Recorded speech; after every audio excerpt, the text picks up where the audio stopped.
Otakuans, welcome back to another beautiful episode today. Unfortunately, as y'all can tell, I am the only one in the studio today. Well, there's not really a studio, it's me and him recording from our separate studios, but David isn't with us today. He's on a business trip, and we all got to work sometimes. And because a lot of y'all that watch aren't subscribed, this can't be our day job. So be sure to hit that like button, the subscribe button, share it to a friend, comment down below, ring the notification bell so you don't miss out on any future episodes. Today, what we're going to be doing is I'm just going to run you through the news. It's going to be a quick one for y'all today. Not much really going on. Right now, we're in the middle season of anime coming out, and a lot of them are bangers. But today, we are going to run down through the news, and then I'm going to give y'all a little top 5 because there's a lot of other things, not necessarily besides anime, but pop culture related, that I'm really appreciated. So stick around at the end of the news for us to get into that top 5. But let's hop right into the news. So the first one is going to be Boruto Part 2. The anime is confirmed. So yay, Boruto is coming back after I don't know how many years. I'm not a fan. I don't really care. At the end of the day, you can at me if you like about that, but I'm not a fan of Boruto. I never have been. When somebody tells me it gets good, maybe I'll pick it up from there. I just think it's been a travesty thus far. I think I got up to the almost 75% of the way through the anime, the first part 1. So I heard New Blue Vortex, I think that's what it's called. I think that's where it gets really good. So we'll see about that one. Next up, Devil May Cry Season 2 has been confirmed. What I've already heard is that they've almost finished making it in the first place, which I'm extra excited about. I know for a fact that Devil May Cry is a big ticket item when it comes to the video game community, and I know a lot of people love the show. There's been a little hate here and there, but you can't make an adaptation without getting a little hate. But I do know that I personally loved it. I think it was a great show. They captured the essence really well. So season 2 has been announced, and it's on Netflix, so it's going to be dropping probably pretty soon, and they're going to drop the entire season just the way we like it. Next up, so there is a new One Piece anime director. So for those of y'all who are big One Piece fans, Tatsuya Nagamim, I'm sorry if I'm saying that incorrectly, he is leaving, whilst Wataru Matsasumi is going to be taking over. Both of them, obviously the original one has worked on One Piece, but Wataru has also worked on One Piece. He's been key in some of the Shanks fights, some of the big ticket items in the One Piece universe, in the One Piece anime, but he's going to be taking over as lead anime director. 2 chapters of Black Clover are releasing May 2nd. So if you love Black Clover, you're looking forward to it. I mean, I got 1 out of the 2 this year. I got Fire Force Returned, and all I'm waiting on is Black Clover. But hey, I'll take Fire Force for now. But if you're looking forward to reading further into Black Clover, May 2nd is when the new chapters of Black Clover come out. Dandadan Season 2, episodes 1 through 3, for those of you who are big Dandadan fans, is going to be releasing in theaters in May. So if you want to go see that in theaters, feel free. I like Dandadan, don't get me wrong. I mean, it's okay. It's not the best. People are hyping it up crazily. But if you want to go see that in theaters, it will be releasing in May. Not exactly sure of the date, but be sure to go check that out.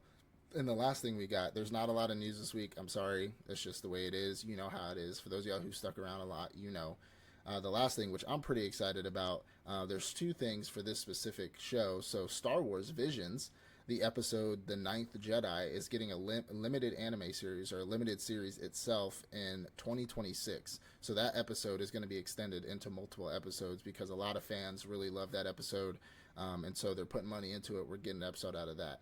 Also in Star Wars news, Dark Horse is going to be publishing original art for the first ever Star Wars manga. Now, I say first ever, and that's neither here nor there. Maybe first Japanese Star Wars manga ever, but I know for a fact, because I have the book, because David gave me the book for my birthday, that there is a Luke Skywalker, Stories of Luke Skywalker, and it says the manga on the cover of it, and it's an actual manga. So, first ever Star Wars manga, I doubt it, but hey, who am I? All right, a lot of y'all know I'm a big zombie fan. So, I talk about zombies all the time. When Zombie 100 hit the list, hit the air, I was super hyped, super excited about that because zombies are one of my biggest pop culture items. I mean, I have a whole half sleeve of zombie stuff on my arm, and I just love, especially Korean zombie movies slash TV shows. Just Korean zombie cinema is some of the best zombie cinema I have ever seen. It started off with, Train to Busan. I believe it was like 2000. I say 2015 when I first saw it. Sitting in the barracks in the Marine Corps and having nothing to do, chilling with my friends. We ordered pizza and we looked for a crappy movie to watch, and we said, "Oh, this is gonna suck." And we watched it, and oh my gosh, we were blown away by Train to Busan. I want to give y'all some of my top 5 favorite Korean zombie cinema. Now, it's going to be a combination of shows. Well, there might be one show. There's only one show on here, but it's going to be shows and movies when it comes to my top 5 of Korean zombie cinema. Now, starting at number 5, we have Gangam Zombie. Now, for those of y'all who aren't aware, Gangam Zombie is a story about a man who ends up slowly turning into a zombie in an office place, and he starts biting his coworkers, and 2 of the coworkers are main characters, which I'm not even going to attempt to pronounce their names. My apologies. They end up fighting for survival to get out of the office building while chaos is erupting around them. Now, the reason it's my 5. Now picture this. I mean, it's my top 5, which means there's more below that. So number 5 doesn't necessarily mean it's crappy, but why it is in the number 5 slot for me is because it's not necessarily, I wouldn't say corny. Corny is a really strong word for it, or like cheesy, but it has an element of just unrealism to it. And I know you say, Maui, you're talking about zombies. What are you talking about unrealism? I'm meaning to say that you can make a sci-fi movie or a zombie movie and put realistic things that happen into that. Which, I mean, for example, we're not talking, there's a difference between Resident Evil and Day of the Dead, or Dawn of the Dead, excuse me. So like Resident Evil would be your kind of unrealistic zombie movie, while Dawn of the Dead would be your very realistic zombie movie. So it has a level of unrealism in it, but it's still a good flick. I think the acting is definitely top tier, not at its peak, but it's definitely top tier. So that made it to my number 5 slot. Now at number 4, we have Train to Busan presents Peninsula. Now the reason why this is at number 4 is because Peninsula seems like it's like they tried to do something with something great, and they didn't fail per se, because again, this is top 5, but it just didn't have what Train to Busan had. And I know I'm going through my top 5 and you're wondering, I wonder what Maui's number 1 is, but we'll get there. But it didn't quite have what Train to Busan had. I think it was good in the storyline in itself, and that's why it's in my top 5. The storyline presents our military, I believe he's a colonel or captain, whichever one, who's a Korean military personnel. He's taking his family on a boat that has Australians, British people, Americans, and so there's different languages mixed into this movie. And essentially, they're heading to China to get away from the Korean Peninsula, Peninsula. And they end up running into zombie problems, obviously, on the boat. We've seen it. We know the trope, right? Everybody's safe on the boat, and then the zombie outbreak happens. He ends up escaping. They end up going to China. His whole family dies, spoiler alert. And the mission now is for him to pretty much survive. And whilst this is happening, he gets a request from the gang, essentially the triads that are in China, to go back to Korea to get a bunch of money for them that were there. So if you're thinking like, what is it called? Like Army of the Dead with Dave Bautista and all them in it, like, being safe and then leaving to go back to the zombie infested plane in order to, do a heist. That's essentially what it is. And now, don't get me wrong. I mean, I guess Peninsula came out before Army of the Dead. Army of the Dead just did a little bit better. I think they had more money. So, plus I just love Bautista as an actor. I don't care if he plays the same roles in every movie. He's just one of my favorite actors. But he ends up getting a team together. They end up doing a heist. And as you know, things go horribly and terribly wrong. and that's where we get our story from. I actually really like that plot line. I think that's a very funny plot line. I think it, talking about realism, I think that is very realistic. Imagine the United States is the only one to have a zombie outbreak happen, and so all of us refugees go into Mexico, Canada, wherever, and there's military operatives, people who survived the zombie apocalypse, and they do raids back into the United States to get money, to get, like supplies, whatever it may be. There's going to be people sneaking back into the zone. There's going to be people in that zone who have been surviving the whole time during the zombie outbreak who didn't leave. You're going to run into gangs and new factions, warlords, things like that. So that's a very great plot line for them to have. Now, my number 3 is going to be Happiness. Happiness is a TV show. So unlike the other ones, this is a TV show. I believe it has 12 episodes. I think there's only one season of it, 12 episodes long. This one is essentially about a young man and a young girl, which how they start off.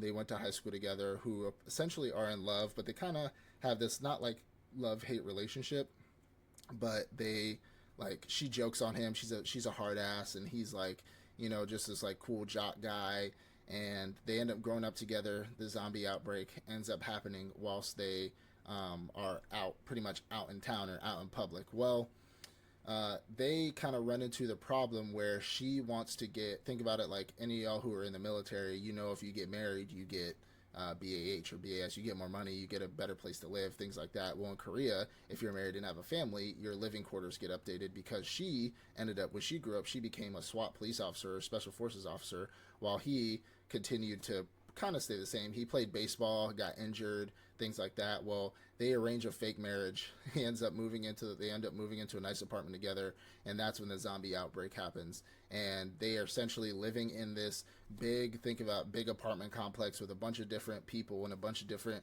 personalities living together, trying to solve this outbreak. There's a reason why this is top 3 for me.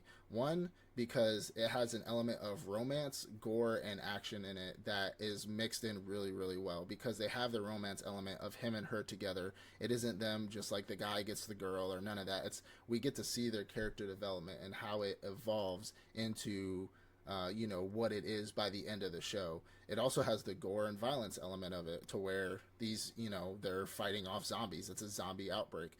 There's also an element of it to where the zombies are a little different than what you've seen before. And I don't want to spoil too much of it, but the zombies are essentially can hide in plain sight. They can fake that they're not sick. They can pretend that they're normal people just looking for help, which is an amazing play on what a disease can do to your brain. Kind of think of it like zombie Alzheimer's, or this virus is just trying to trick people into it spreading, which that's why it's definitely my number 3, because out of all the shows that I've watched, I mean, I would have put All of Us Are Dead on here because that was an absolute banger too. That'd probably be number 6 for me. If I'd probably trade that in for Gangam Zombie.